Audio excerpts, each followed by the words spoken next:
So California is burning and a lot of politicians are to blame. I mean, first and foremost, the weather, dry conditions. It just takes one lazy janitor coming home from a night shift, throw out a cigarette, almost done. He didn't tap it out, throws it out his window on the way home. Poof, small fire turns into big fire. I don't know if that's how the Palisades fire, the fires in California started, but now we're in it.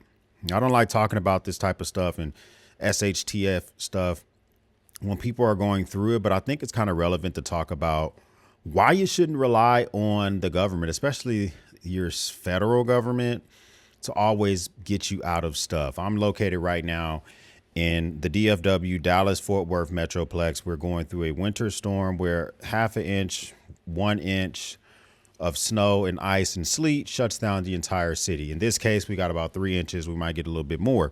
Point being, my house was as prepared as I could get it. There's more I could always do, but sometimes it's kind of like, is the juice worth the squeeze? Do I continue to spend more money to get more preparedness and value out of items that doesn't always make sense for me and my family? But you know, full tanks of gas in both vehicles, making sure that the outside of the house is winterized. The inside of the house has winterization processes to keep pipes from freezing, making sure we have different ample amount of power options and reserves. Of course, your milk, bread, and water, but preservatives and things that are easy to prepare, like pastas. My deep freezer is going to always be running, not solely relying on fresh fruits and vegetables and all the other type of stuff.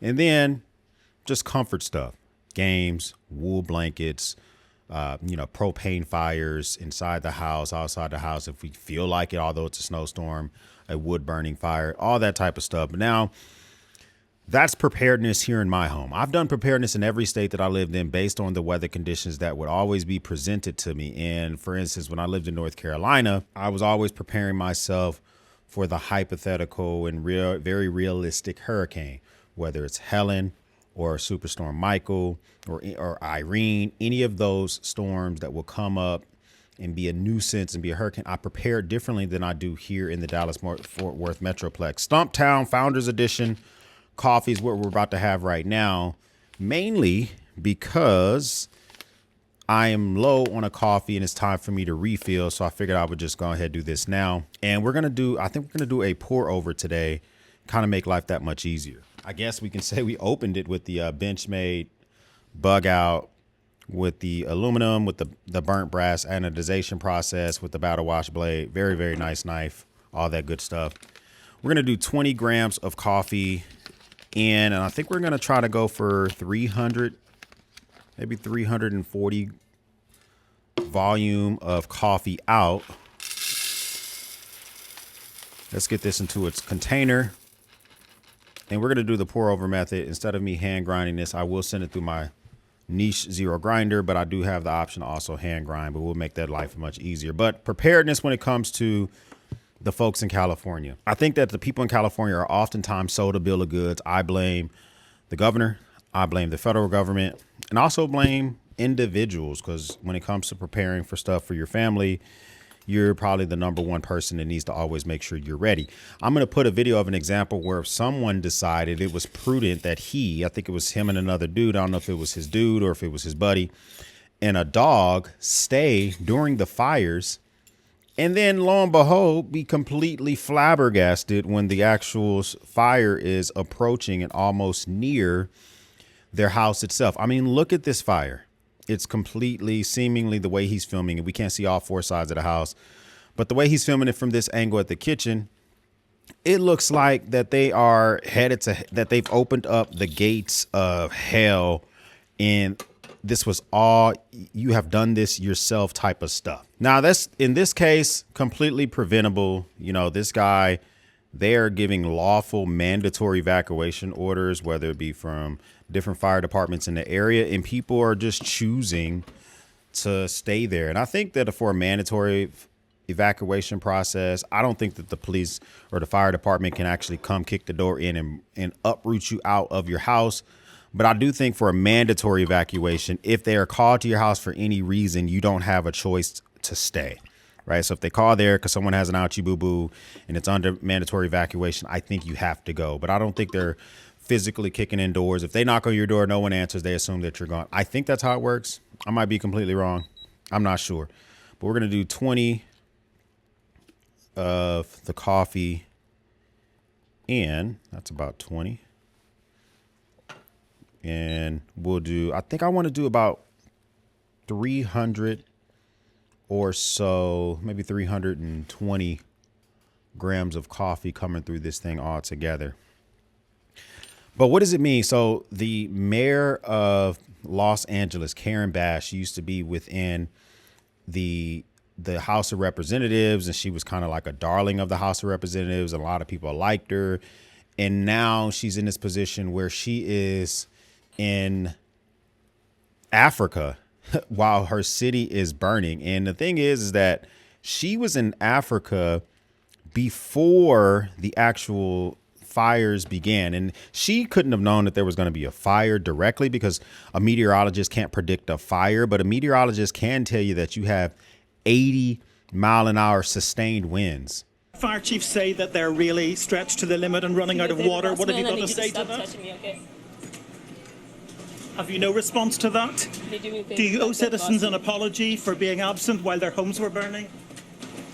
Do you regret cutting the fire department budget by millions of dollars, Madam Mayor? Have you nothing to say today? Can you back up, please? Appreciate it. Have you absolutely nothing to say to the citizens today? Elon Musk says that you're utterly incompetent. Are you considering your position? 80-mile-an-hour sustained winds, and you elect to still take your trip overseas to Africa. You're a part of the problem.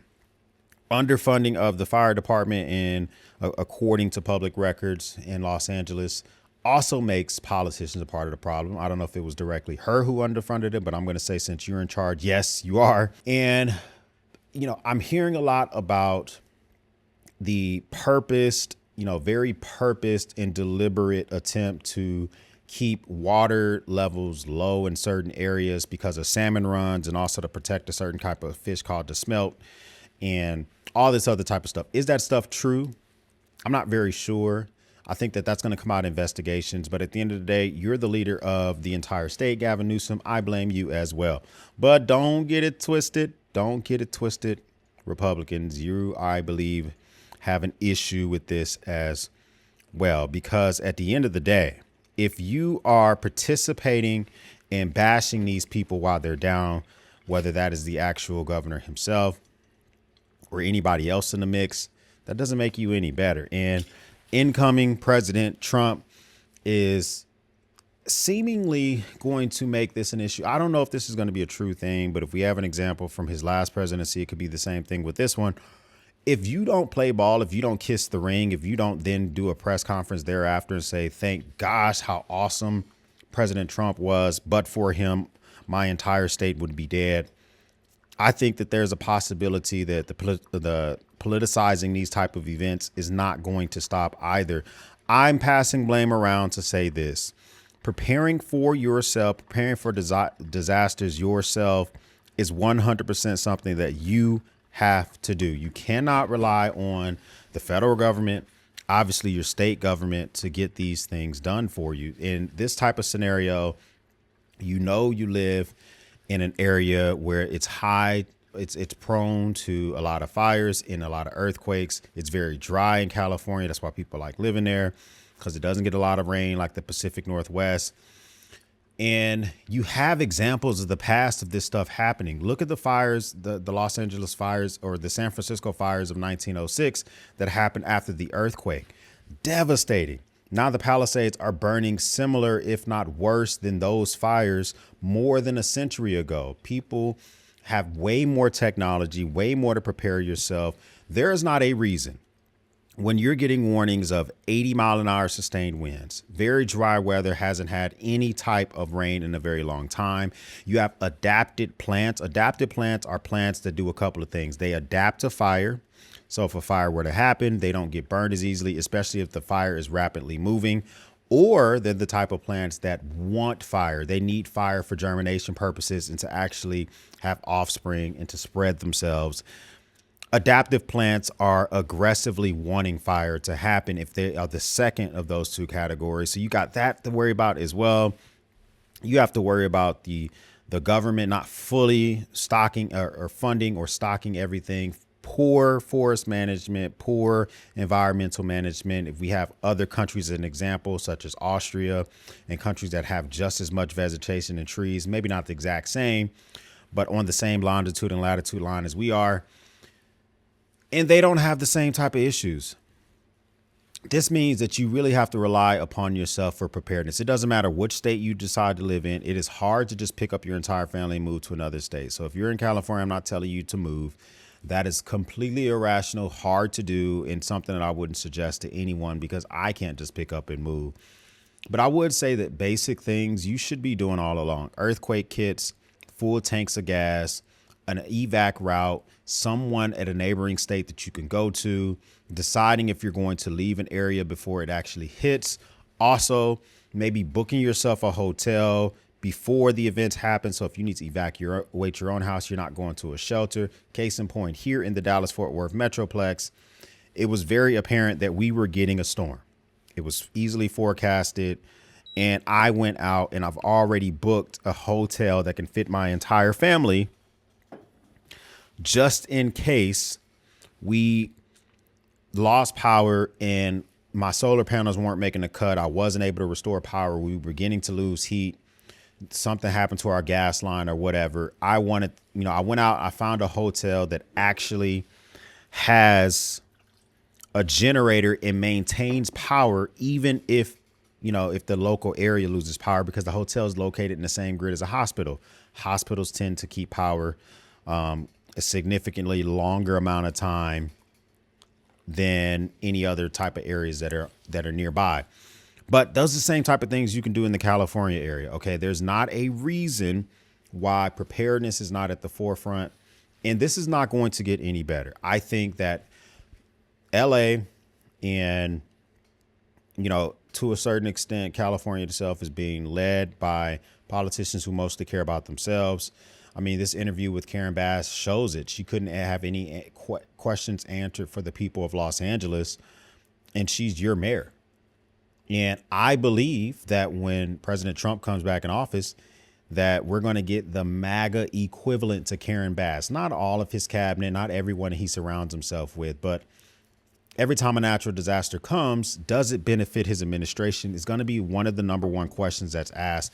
And he's not the first president who asked those type of questions. Andrew Jackson asked the same thing before they helped out people. But you have presidents who are the complete opposite, like Jimmy Carter, who just helps everybody in the world and screws himself.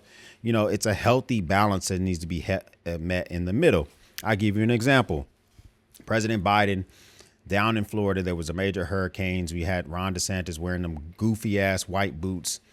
And I don't know if you remember it, but I remember it well. Do you remember when President Biden said, "Screw you, I'm not coming down there. You're not a part of the same party as me. I hope you all burn in hell"? You don't remember it because it didn't happen. It was not politicized in that same type of way. And if that was President Trump's administration, where DeSantis didn't even want to be photographed with Biden, there's no way Trump would have played ball with some Democratic governor who didn't want to possibly kiss the ring or give some type of secession or give some type of something to the administration so that we know that they're on the same sheet of music.